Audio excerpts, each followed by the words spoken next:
بسم اللہ الرحمن الرحیم۔ سورہ یوسف ہے، آیت نمبر 41 ہے۔ یا صاحب السجن اما احدکما فیسقی ربہ خمرا۔ حضرت یوسف علیہ السلام نے جیل کے اندر دو قیدیوں کی خواب کو جب سنا تو ان میں سے ایک کو یہ فرمایا تھا کہ تو بادشاہ کو جا کر شراب پلائے گا، وَأَمَّا الْآخَرُ فَيُسْلَبُ فَتَأْكُلُ الطَّيْرُ مِنْ رَأْسِهِ، اور جو دوسرا ہوگا اس کے سر کے اوپر اس کو سولی دی جائے گی اور اس کے سر سے پرندے جو ہیں وہ کھائیں گے۔ قُضِيَ الْأَمْرُ الَّذِي فِيهِ تَسْتَفْتِيَانِ، حضرت عبداللہ بن مسعود رضی اللہ تعالیٰ عنہ بیان کرتے ہیں کہ یہ تعبیر سننے کے بعد وہ دونوں ہنس پڑے اور دونوں مذاق اڑانے لگے اور دونوں کہنے لگے کہ ہم تو ویسے ہی مذاق کر رہے تھے اور ہمیں تو کسی قسم کا کوئی خواب ہی نہیں آیا۔ وہ حضرت یوسف علیہ السلام کا مذاق اڑانے لگے۔ آپ نے فرمایا قُضِيَ الْأَمْرُ الَّذِي فِيهِ تَسْتَفْتِيَانِ، کہ جس چیز کے بارے میں تم نے مجھے پوچھا تھا وہ خواب آیا تھا یا نہیں آیا تھا، اب یہ اللہ کی طرف سے حکم جو ہے وہ اٹل ہو چکا ہے۔ اب اللہ کا حکم ہے وہ پورا ہو کر ہی رہے گا جس معاملے میں تم نے مجھ سے پوچھا تھا۔ تو اس سے پتہ چلا کہ جو اللہ کے نبی ہوتے ہیں یا جو بڑے ہوتے ہیں ان کے ساتھ مذاق اتنا نہیں کرنا چاہیے کہ ان کی عزت نفس مجروح ہو۔ وَقَالَ لِلَّذِي ظَنَّ أَنَّهُ نَاجٍ مِّنْهُ اذْكُرْنِي عِندَ رَبِّكَ، پھر حضرت یوسف علیہ السلام نے ان دونوں میں سے جس کو رہائی ہونی تھی اس کو یہ فرمایا کہ جب تو بادشاہ کے پاس جائے تو بادشاہ کو جا کے ذکر کرنا کہ جیل کے اندر ایک ایسا شخص بھی ہے جو 1 مہینہ ہو چکا ہے، بے گناہ قیدی ہے۔ فَأَنْسَاهُ الشَّيْطَانُ ذِكْرَ رَبِّهِ، جب وہ رہا ہو کے قیدی باہر گیا تو شیطان نے اس کو بلا دیا اور اس نے پھر حضرت یوسف علیہ السلام کا ذکر بادشاہ کے سامنے نہ کیا۔ فَلَبِثَ فِي السِّجْنِ بِضْعَ سِنِينَ، پھر حضرت یوسف علیہ السلام جیل کے اندر کئی سال رہے، 7 سال تک پھر حضرت یوسف علیہ السلام نے جیل کاٹی۔ پھر اس کے بعد جو مصر کا بادشاہ تھا جس کا نام تھا بڑا بادشاہ ریان بن ولید، اس نے ایک خواب دیکھا اور پریشانی کے ساتھ اٹھ کھڑا ہوا۔ اس نے اپنے ارد گرد ملک کے اندر جو جادوگر تھے، کاہن تھے اور خوابوں کے تعبیر بتانے والے تھے ان تمام کو جمع کیا۔ ان کو وقت کے جو بڑے بادشاہ تھا اس نے کہا وَقَالَ الْمَلِكُ إِنِّي أَرَىٰ 7 بَقَرَاتٍ سِمَانٍ، میں نے خواب کے اندر دیکھا ہے کہ 7 موٹی گائے ہیں،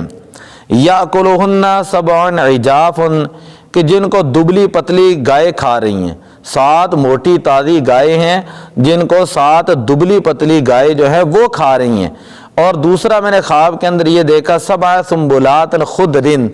کہ میں نے یہ دیکھا ہے کہ سرسبز و شاداب بالیاں خوش جسے ہم کہتے ہیں وہ میں نے دیکھے ہیں۔ وہ اخارا یابسات، اور ساتھ ہی میں نے یہ بھی دیکھا ہے کہ خشک بالیاں جو ہیں، سوکھی ہوئی بالیاں، سوکھے ہوئے سٹے جو ہیں وہ بھی میں نے دیکھے ہیں۔ یا ایھا الملأ افتونی فی رؤیایا، کہ اے نوجوانوں مجھے بتاؤ میرے خواب کے بارے میں، ان کنتم للرؤیا تعبرون، اگر تمہیں کوئی اس کی خواب کی تعبیر کا پتہ ہے۔ قالوا اضغاث احلام، تو وہ جو جادوگر تھے، تعبیر بتانے والے تھے، وہ کہنے لگے کہ یہ تو کوئی خواب نہیں اور اس کی تو کوئی حقیقت نہیں، یہ تو ویسے ہی ایک پریشانی ہے۔ وما نحن بتأویل الاحلام بعاملین، اور وہ کہنے لگے کہ ہم سمجھتے ہیں کہ اس کے اندر کوئی حقیقت نہیں۔ یعنی انہوں نے بادشاہ کو ٹال مٹول کر دی، انہوں نے کہا کہ یہ تو کوئی سچا خواب نہیں ہے، یہ تو ویسے ہی جو ہے ایک پریشانی والی بات ہے، ویسے خواب کے اندر جو ہے ایسی چیز آئی ہے، ٹال مٹول کی انہوں نے بادشاہ کو۔ تو وقال الذی نجا منہما وادکر بعد امۃ،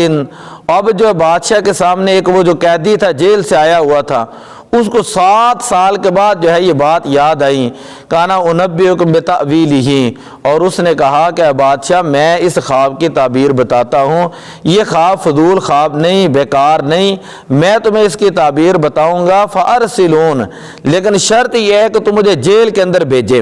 جیل کے اندر جو تمہارا پہلا قیدی ہے، 7 سال سے حضرت یوسف علیہ السلام، میں ان کی خدمت میں جاؤں گا، وہ خوابوں کی تعبیر صحیح بتاتے ہیں، اور میں ان کے سامنے جا کر یہ خواب رکھوں گا اور وہ اس کی تعبیر بتائیں گے۔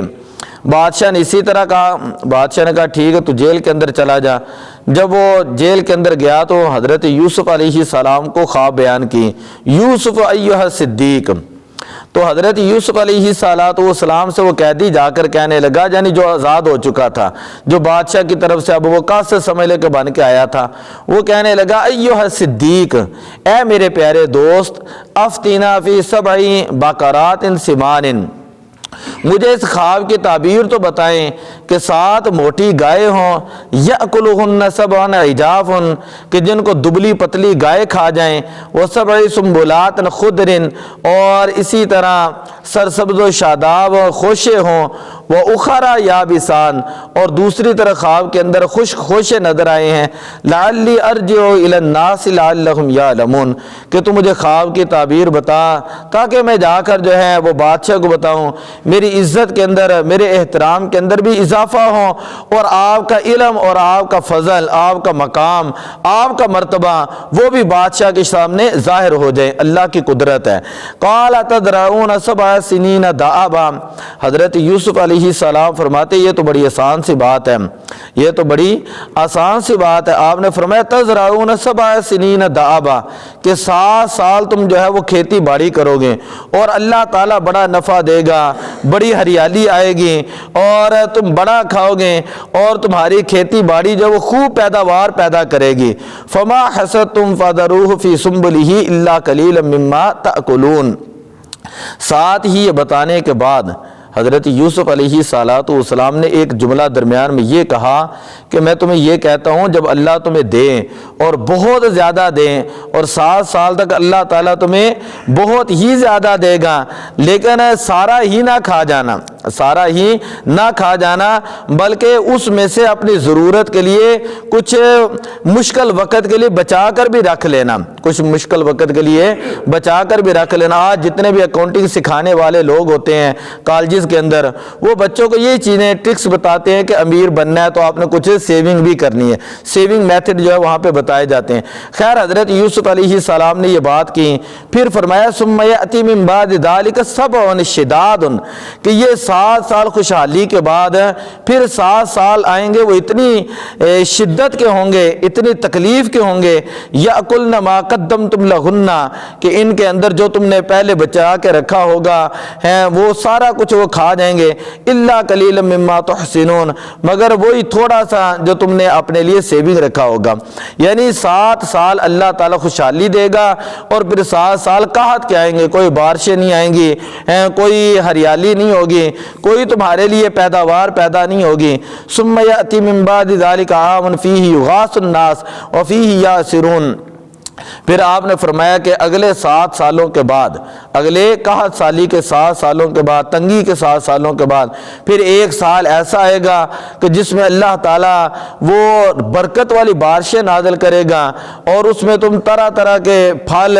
طرح طرح کے زیتون اور طرح طرح کے میوہ جات جو ہے وہ تم حاصل کرو گے۔ اللہ تعالیٰ اس 1 سال کے اندر 7 سالوں کی کسر نکال دے گا، یعنی اتنا نفع دے گا، اتنی برکت دے گا، اتنی خوشحالی دے گا کہ ہر طرف جو ہے برکت ہی برکت نظر آئے گی۔ آگے تو ہم ترجمہ بات میں پڑھتے ہیں، کل پڑھیں گے، لیکن یہاں پر علماء نے 1-2 باتیں لکھی ہے، وہ یہ ہے کہ آج کل اکثر لوگ یہ سمجھتے ہیں کہ اگر کوئی بندہ نان و نفقے سے کچھ تھوڑا سا بچا کے لیے رکھ دے تو وہ یہ سمجھتے ہیں یہ توکل کے خلاف ہے۔ امام غزالی 2-3 قول سننے بس بات مکمل ہو گئی۔ امام غزالی رحمۃ اللہ تعالی علیہ فرماتے ہیں جب بندہ عیال دار ہو، جب بندہ عیال دار ہو اور اس کی اولاد ہوں تو بال بچوں کے لیے 1 سال کا خرچ جمع کرنا یہ توکل کے خلاف نہیں ہے۔ اعلیٰ حضرت رحمۃ اللہ تعالی علیہ آپ بھی یہی فرماتے ہیں کہ جب اللہ تبارک و تعالی نے اس کے ذمے آدمی کے ذمے جو ہے وہ بال بچوں کی ذمہ داری لگائی ہوں، تو پھر یہ توکل کے خلاف نہیں کہ انسان جو ہے وہ اپنے بال بچوں کے لیے کچھ مال جمع کرے اور اس کو کوئی سیونگ کر لے۔ فرماتے ہیں کہ اگر انسان جو ہے اپنے بال بچوں کو بھوکا پیاسا محتاج چھوڑ دے تو آدمی کے گناہگار ہونے کے لیے اتنی ہی بات کافی ہے کہ انسان اپنی اولاد کو لوگوں کا محتاج چھوڑ دیں، کہ وہ اولاد لوگوں کے آگے ہاتھ پھیلاتے پھریں۔ اور پھر ایک حدیث پاک یہاں پر لکھی ہوئی، نبی اکرم صلی اللہ علیہ وسلم نے ارشاد فرمایا بہترین شخص وہ ہے، یہ نہیں کہ بندہ حرام ہی کمائے، یہ حلال کی میں بات کر رہا ہوں، حضور علیہ السلام نے فرمایا بہترین شخص وہ ہے کہ جب وہ دنیا سے جائے تو اس حال میں جائے کہ اس کے بال بچے جو ہیں وہ لوگوں کے محتاج نہ ہوں، یعنی لوگوں کے آگے ہاتھ نہ پھیلائیں۔ یہ دیکھیں کتنی بڑی شریعت کی جو ہے وہ طریقہ کار ہے۔ حضرت عمر فاروق رضی اللہ تعالیٰ عنہ سے روایت ہے، نبی اکرم صلی اللہ علیہ وسلم بنو نضیر کے اموال لیتے تھے، ٹھیک ہے، جو اللہ تعالیٰ نے حضور علیہ السلام کو دیے، آپ صلی اللہ علیہ وسلم وہ لیتے اور ایک سال